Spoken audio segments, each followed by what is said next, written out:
우리나라 최북단섬 백령도에서 복음 전파의 사명을 묵묵히 감당하고 있는 백령은총교회를 찾아가 봤습니다.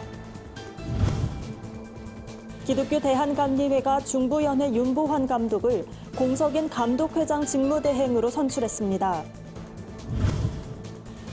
올해로 창립 40주년을 맞은 장애인 사역단체 세계미랄연합이 기념대회를 갖고 장애인 선교에 대한 새로운 비전을 선포했습니다.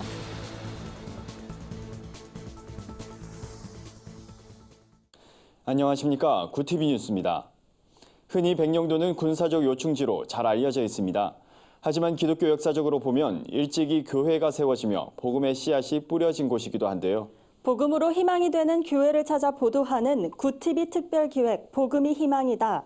이번 시간에는 100년 전 선교사들처럼 섬마을에서 복음을 전하며 성도들을 섬기는 백령은총교회에 다녀왔습니다. 최로희 기자입니다.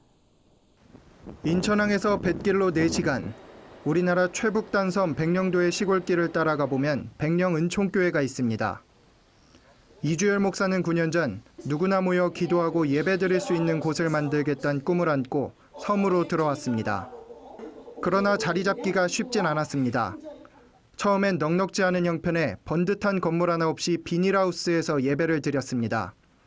방음도 제대로 되지 않는 열악한 환경이다 보니 찬양 소리가 시끄럽다는 등 민원도 잇따라 예배처를 6번이나 옮겨야 했습니다.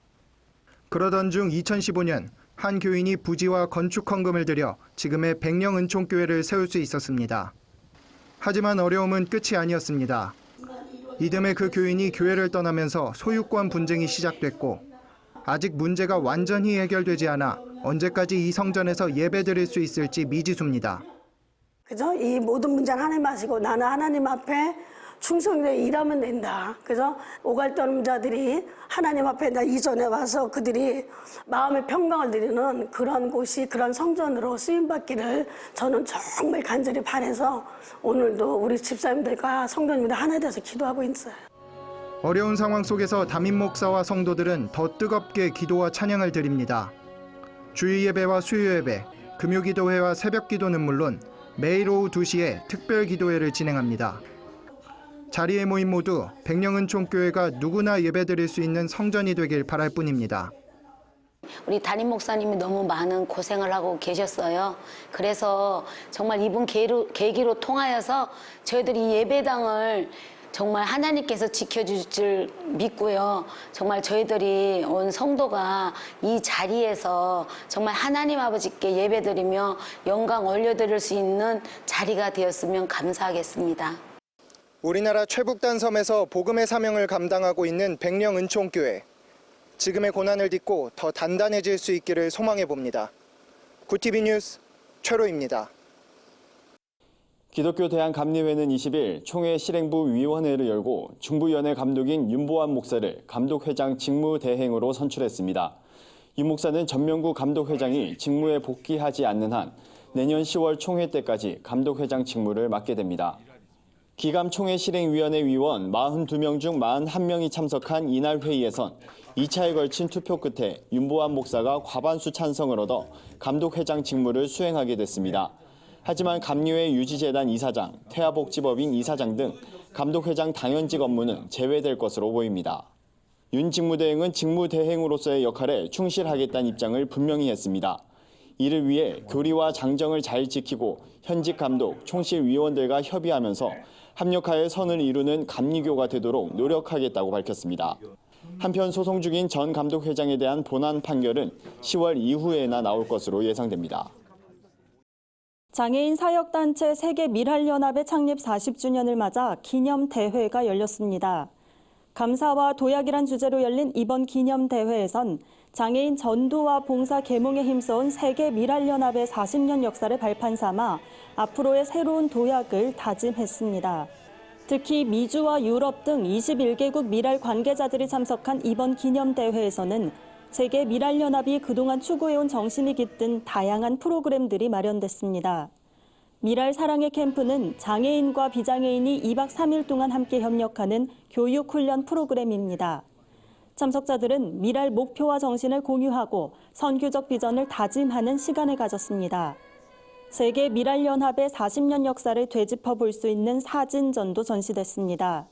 전 세계 지역 미랄 사역이 어떻게 진행되고 있는지 살펴볼 수 있는 다양한 자료들이 소개돼 관심을 모았습니다. 세계 미랄연합 이재서 총재는 이번 대회가 한국교회와 성도들에게 장애인 전도에 대한 새로운 도전을 심어줄 것이라며 장애인 사역자와 선교를 하는 많은 분들에게도 서로 사랑의 마음을 나누고 격려와 도전이 되는 시간이 되길 바란다고 전했습니다. 기념대회에선 세계 각국에서 활동하는 미랄 관계자들이 앞으로의 방향과 비전에 대해 논의하는 시간도 가질 예정입니다.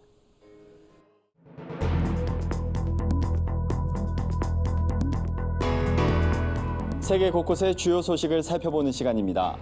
전 세계에서 해발 고도가 가장 높은 곳에 세워진 아쿠아리움이 중국 서북부에서 개장했습니다. 신화통신에 따르면 이곳 아쿠아리움은 해발 2261m 고원에 위치하고 있습니다. 아쿠아리움엔 러시아에서 온 흰돌고래 2마리와 일본에서 온 병코돌고래 8마리 등 수생생물 400여 종과 북극늑대, 북극여우 등 육지생물 100여 종이 전시됩니다. 아쿠아리움 측은 주민들의 삶을 풍부하게 하고 과학대중화 교육의 역할을 할 것이라고 기대했습니다. 도널드 트럼프 미국 대통령이 덴마크 자치령 그린란드 매입 검토서를 직접 언급했습니다. 트럼프 대통령은 기자들에게 그린란드 매입 검토설과 관련해 그것은 이미 알려졌고 우리가 논의했던 것이라고 밝힌 겁니다.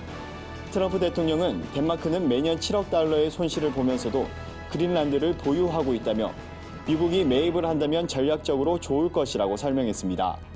하지만 트럼프 대통령의 언급에 덴마크 정부는 그린란드의 매각에 대해 거부 입장을 나타내고 있습니다. 북대서양과 북극해 사이에 위치한 그린란드는 약 210만 제곱킬로미터의 면적으로 이루어진 세계 최대의 섬입니다. 버락 오바마 전 미국 대통령이 고교 농구 선수 시절 입은 것으로 추정되는 농구복이 경매에서 12만 달러, 우리 돈 약 1억 4,500만 원에 팔렸습니다. 농구복엔 오바마 전 대통령이 하와이에서 다닌 고등학교 푸나호우와 그의 등번호 23번이 적혀 있는데 오바마 전 대통령의 고교 3년 후배인 피터 노블 씨가 소장하고 있었습니다. 푸나호우고 농구팀을 선망하던 노블 씨는 학교에 버려져 있는 농구복을 발견하고 지금껏 보관했다고 설명했습니다. 경매업체 측은 옷 재질이나 사이즈는 물론 오바마 전 대통령의 것으로 추정되는 얼룩의 위치가 경매품과 일치한다고 전했습니다. 일본 정부가 2020년대 중반 우주공간에서 다른 위성을 무력화하는 방해 위성을 띄우는 방안을 검토 중인 것으로 알려졌습니다. 일본 정부는 중국이나 러시아 군사 위성의 공격에 대비한 방어용이라고 주장하고 있지만 방해 위성 운용이 실현되면 사실상 우주공간에서 공격 능력을 갖게 되는 만큼 논란이 예상됩니다. 이에 따라 일본 정부가 그동안 유지해왔던 공격을 받을 경우에만 방위력을 행사한다. 전수방위 원칙을 우주공간에서 깰 것이란 우려가 나옵니다. 오늘의 사회 이슈를 하나은 기자가 종합해드립니다. 오늘의 이슈 포커스입니다. 정부가 내년에 데이터, 네트워크, AI 등 이른바 DNA 분야에 1조 7천억 원, 시스템 반도체, 바이오 헬스, 미래차 등 3대 분야에 3조 원 등 모두 4조 7천억 원을 투자합니다. 올해보다 45% 늘어난 규모입니다. 홍남기 부총리 겸 기획재정부 장관 주재로 열린 회의에서 혁신성장 확신, 가속화를 위한 2020 전략 투자 방향을 확정했습니다. 정부는 6대 분야 지원 방안을 2020년 예산안에 반영하고 자율주행 기술 개발, 신약 개발 R&D 사업 등은 예비 타당성 조사를 거쳐 2021년 반영할 계획입니다. 소재 부품의 1월에서 5월 수출액이 지난해 같은 기간보다 10% 이상 준 것으로 나타났습니다. 첨유 전자부품을 비롯해 일본이 수출 규제 타깃으로 삼고 있는 반도체 소재 세계 품목의 화학물질 제품은 수출과 생산 모두 부진했습니다. 다만 일본산 소재 부품 수입액은 큰 폭으로 줄면서 대일 의존도 또한 낮아졌습니다. 국가별 수출액은 중국 331억 7,200만 달러, 미국 128억 8,100만 달러로 두 나라가 전체 수출액에서 약 30%를 차지했습니다. 미중 무역 분쟁으로 중국 수요가 줄어들면서 1위 거래처인 대중국 수출이 급감한 것이 전체 수출액 감소에 영향을 미쳤습니다. 올해 하반기 대기업 수시 채용 비율이 지난해보다 2배 이상 늘어난 반면 공개 채용은 11.2% 줄어들 것이란 조사 결과가 나왔습니다. 취업포털 인크루트는 699개 상장사를 대상으로 2019년 하반기 대졸 신입사원 채용 방식을 조사했습니다. 이 중 대기업 186곳의 채용 방식은 공개 채용 비중이 56.4%로 나타났습니다. 지난해 하반기 공채 비율 67.6%에 비해 11.2%포인트 줄어든 수치입니다. 반대로 대기업의 수시 채용 비율은 같은 기간 11.8%에서 24.5%로 2배 이상 늘었습니다. 업무 도중 쉬는 시간에 휴대전화를 사용하면 휴식 효과가 거의 없다는 연구 결과가 나왔습니다. 미국 러커스대 연구팀은 재학생 414명을 대상으로 워드 퍼즐 문제를 주고 도중에 일부 학생들만 잠시 쉬게 했습니다. 휴식 시간을 가진 학생들에게는 휴대전화나 컴퓨터 혹은 신문을 읽으며 쉬게 했습니다. 그 결과 휴대전화를 선택한 그룹의 정신력 고갈 수위가 가장 높았습니다. 휴식 후 문제를 푸는 능력도 가장 많이 떨어졌습니다.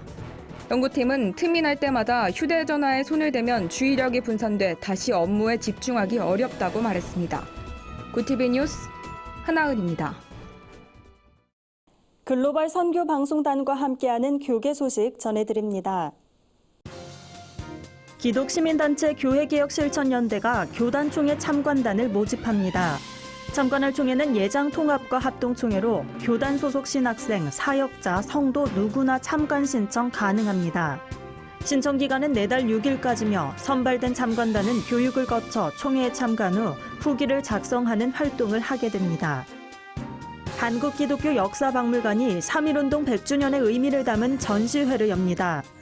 전시는 북한 지역 3.1운동의 역사를 담은 100년의 기억, 1000년의 평화 기획전과 조선 형무소 사진전 특별 전시로 진행됩니다. 3.1운동 체험 수기, 조선 형무소 사진첩 등 실물 자료 50여 점, 조선 형무소 사진 액자 40여 점 등을 만날 수 있습니다. 전시 장소는 경기 이천시 한국기독교 역사박물관이며 기간은 8월 29일부터 12월 30일까지입니다. 미국 오아시스 교회 박준호 교회 기자가 보내온 소식입니다. LA 연합감리교회 설립 115주년 기념 역사 포럼이 LA 한인타운의 용수산에서 개최됐습니다. 포럼엔 전 감신대 이덕주 교수, 클레어몬트 신학대학원 김찬희 명예교수, UCLA 오성득 석좌교수가 강사로 참여했습니다. 이들은 교회는 교인 수가 적더라도 내실에 충실해야 한다며 이민 신학의 올바른 정립과 성공적인 세대 교체 방안을 고민해야 한다고 강조했습니다. 미얀마 스테파노조 선교사 기자가 보내온 소식입니다. 안양중앙성결교회가 미얀마 양곤의 새싹 초등학교 학생들을 위해 자전거와 업무용 오토바이를 기증했습니다. 차세대 기독교 지도자 양성을 목표로 설립된 새싹 초등학교는 현재 120여 명의 학생들과 20여 명의 기독교사들이 수업에 임하고 있습니다. 안양중앙성결교회 손재훈 목사는 자전거로 등교하는 아이들의 미소에서 하나님의 미소를 보는 것 같다고 말했습니다. 이상으로 뉴스를 마칩니다. 구티비 뉴스는 인터넷 신문 데일리 굿뉴스를 통해서도 보실 수 있습니다. 시청해주신 여러분 고맙습니다.